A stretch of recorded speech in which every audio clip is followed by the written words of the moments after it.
Bonjour et bienvenue sur ma chaîne Manaté. Le simple fait de prendre le temps de vous installer dans un endroit calme où vous ne serez pas dérangé, de prendre le temps de vous installer confortablement dans votre lit, va immédiatement vous procurer des ondes délicieuses de bien-être et de détente. Et je ne sais pas si vous vous êtes aperçu, mais une fois allongé, vous avez expiré longuement, comme si enfin, après une longue journée, vous vous trouviez à votre place, chez vous, en toute sécurité, sans aucune obligation de bien faire.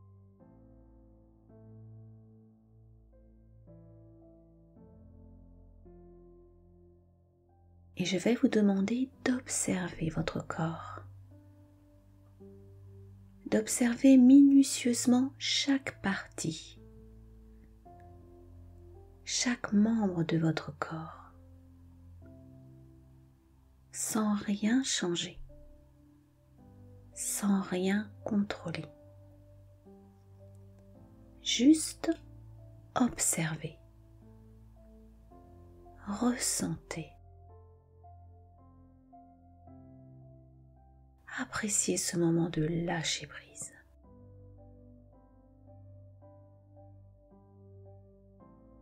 Observez votre tête. Comment est-elle? Lourde? Légère?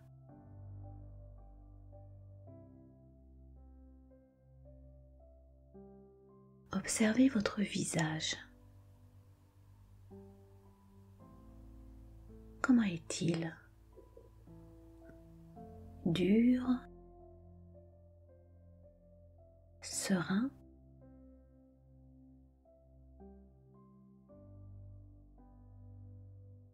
Votre nuque. Comment est votre nuque?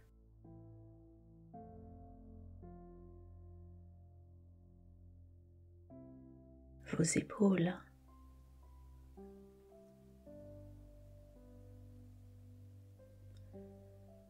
Vos bras jusqu'au bout de vos doigts.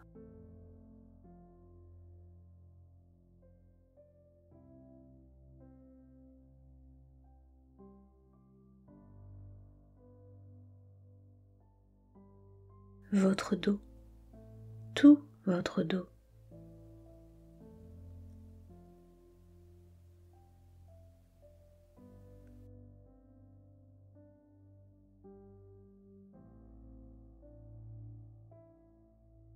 Votre colonne vertébrale.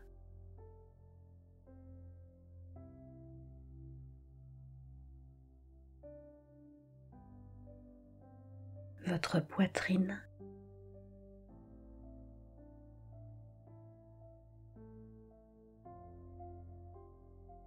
Votre ventre.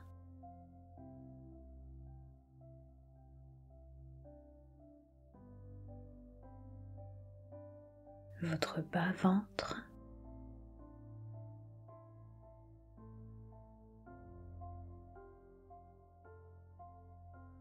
Vos fesses.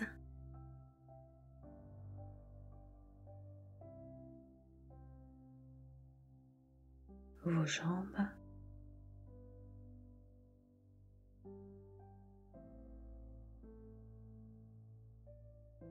Vos pieds.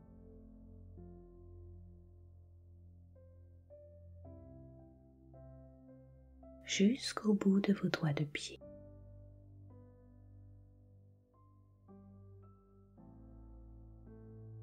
Maintenant, observez tout votre corps.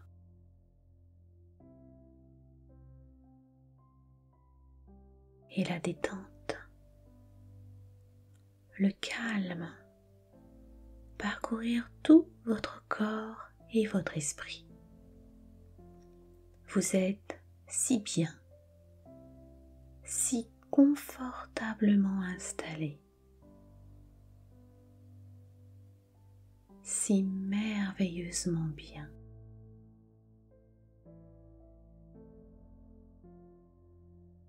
Dans un instant, mais pas tout de suite, je vais compter à rebours de 10 à 0. Et à chaque fois que je prononcerai un chiffre, vous irez de plus en plus profondément à l'intérieur de vous-même, plus détendu, plus calme, plus à l'aise. Et à 0, vous serez à un niveau profond de votre inconscient, là où votre esprit est totalement ouvert à mes suggestions. 10, paisiblement, tout en douceur. 9, en toute confiance et de plus en plus profondément.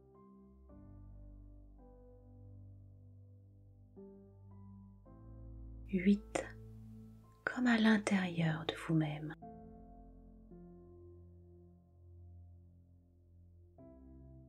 7, en toute sécurité, sereinement.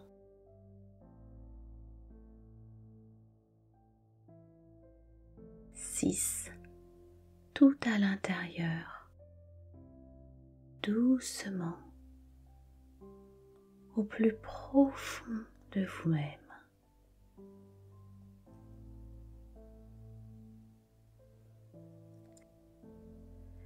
5, vous êtes merveilleusement bien,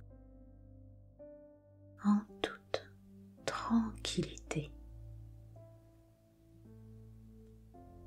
4, de plus en plus à l'intérieur de vous-même, et cela naturellement. 3, comme sur un toboggan, de plus en plus loin, de plus en plus loin. 2, à présent, au plus profond de l'esprit, de mieux en mieux, en toute sécurité.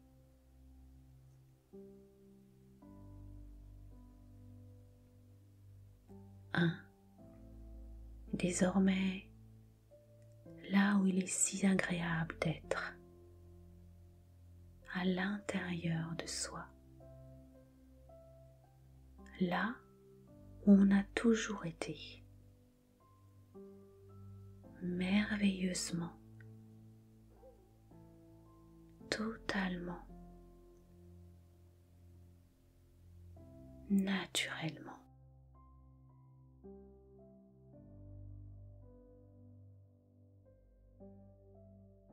Voilà,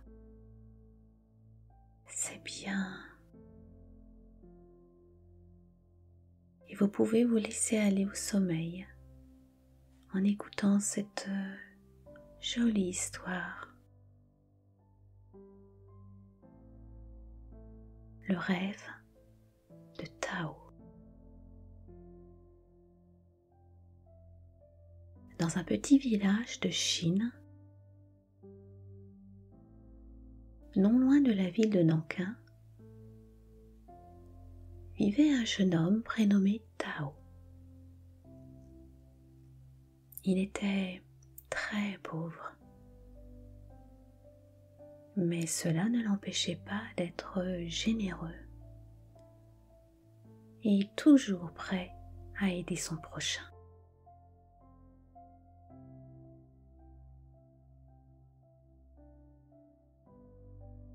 personne ne s'adressait à lui en vain. Un jour, alors que le soleil brillait déjà très haut dans le ciel, Tao, qui dormait sur une paillasse à l'ombre d'un arbre,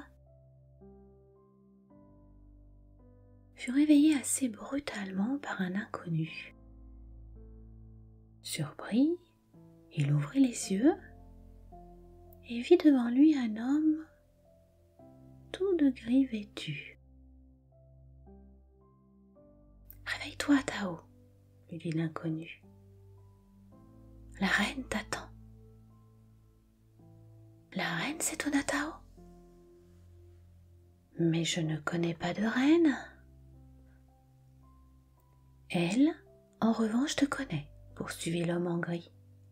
« Et elle m'a envoyé te chercher de toute urgence. Viens, suis-moi. »« Mais qui êtes-vous donc ?» demanda Tao au messager. « Je ne vous ai jamais vu. » L'inconnu haussa les épaules. « À quoi cela t'avancerait-il de m'avoir déjà vu et de savoir qui je suis ? »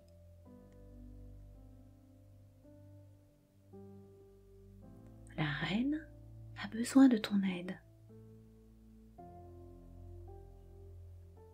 Tu es bien Tao, celui qui ne refuse jamais son aide à personne.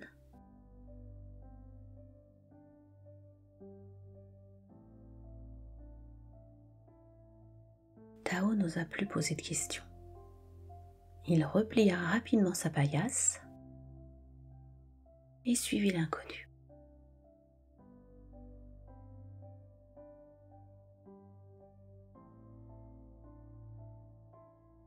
Ils marchèrent un long moment. À l'instant où Tao crut atteindre les dernières maisons du village, il découvrit devant lui une ville immense, dont toutes les habitations, massées les unes contre les autres, présentaient une forme assez étrange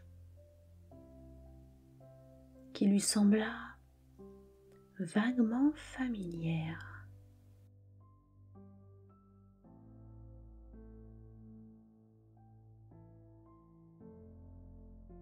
L'inconnu pénétra dans l'une d'elles, plus vaste et somptueuse que les autres.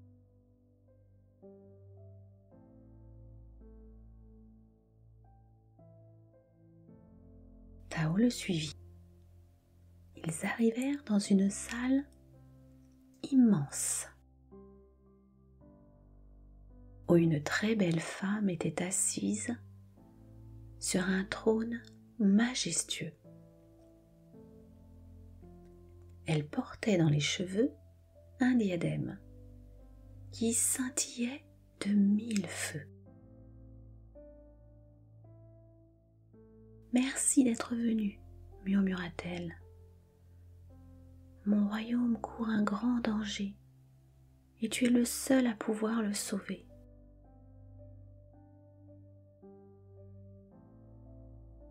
Tao se courba dans un profond salut.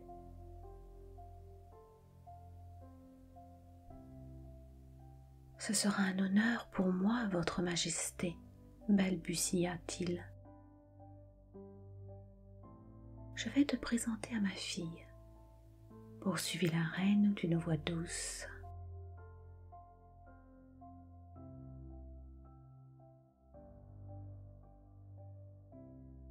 Je considère tous mes sujets comme mes propres enfants, mais je tiens à ma fille plus qu'à moi-même.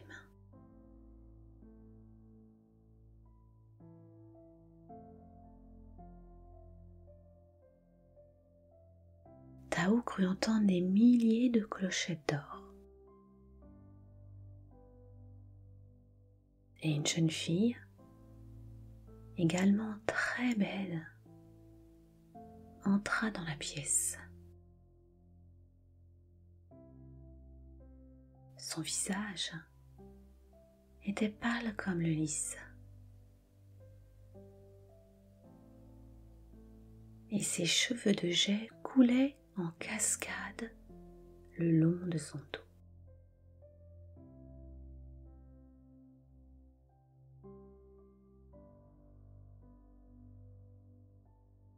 L'air infiniment triste, elle alla s'asseoir à côté de la reine, sur une chaise en or.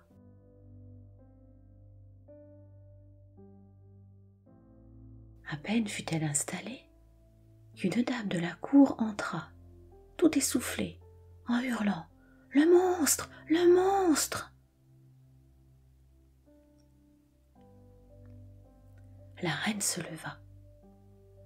« Voilà le malheur dont je viens de te parler. Je t'en supplie, Tao, aide ma fille. »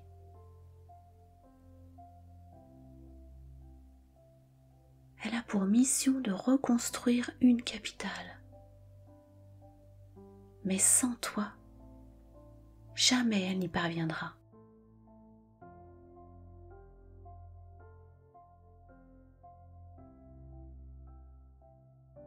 Tao, sans hésiter une seconde, prit la jeune fille par la main.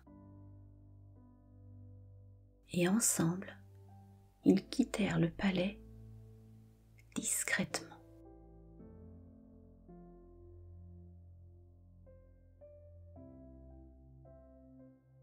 Pendant des heures, ils coururent sans prendre le temps de retrouver leur souffle. Ils empruntèrent 1001 petites rues tortueuses et parvinrent finalement au village de Tao.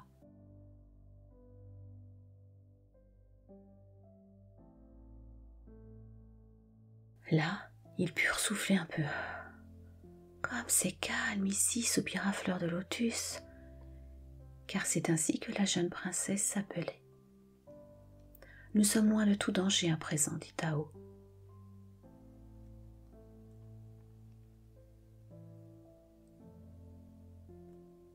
Où allons-nous bâtir la nouvelle capitale ?» demanda la princesse.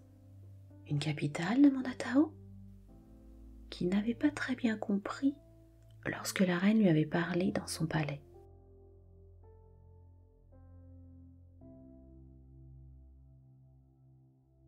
« Mais je ne pourrai jamais construire une capitale. C'est impossible. Je ne suis qu'un pauvre paysan. Je n'ai ni pouvoir, ni argent. »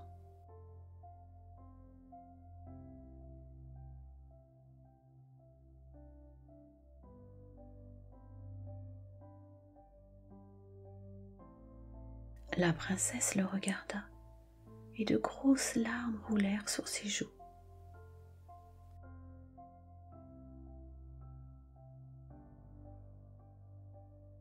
Mais tu es pourtant bien Tao, celui qui est toujours prêt à aider son prochain, » gémit-elle.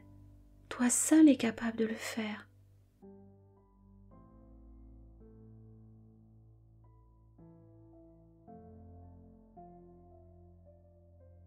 « Non, je... » s'apprêtait-il à dire, lorsqu'il s'éveilla. Il avait dû dormir longtemps, car le soleil se trouvait maintenant fort bas sur l'horizon. Bien qu'éveillé, Tao entendait encore la voix qui semblait s'éloigner. En vérité, il s'agissait d'un essaim d'abeilles.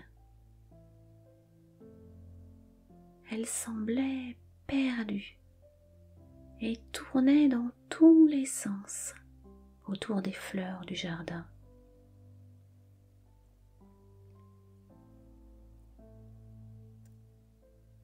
Pauvres bêtes, pensa Tao, elles n'ont pas de ruche.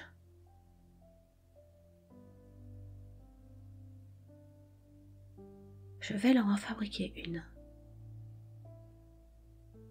Et il se rendit immédiatement chez un charpentier.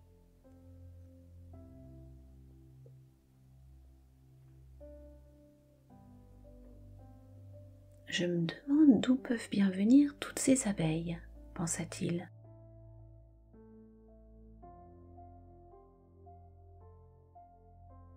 lorsqu'il vit que les insectes acceptaient avec empressement leur nouveau refuge. Il partit se promener dans le village. Arrivé à hauteur de la dernière maison, il découvrit dans un jardin une ruche abandonnée. « J'ai trouvé des abeilles chez moi, dit-il à l'homme qui vivait là. Ne sont-elles pas à vous ? »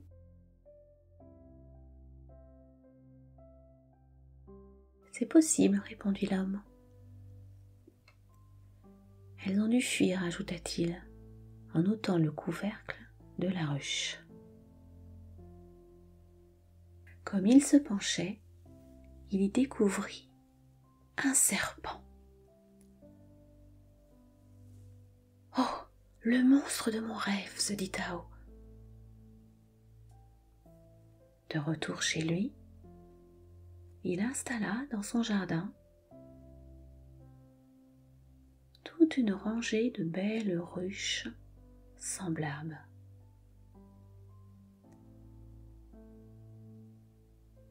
De tous les côtés, des abeilles arrivèrent.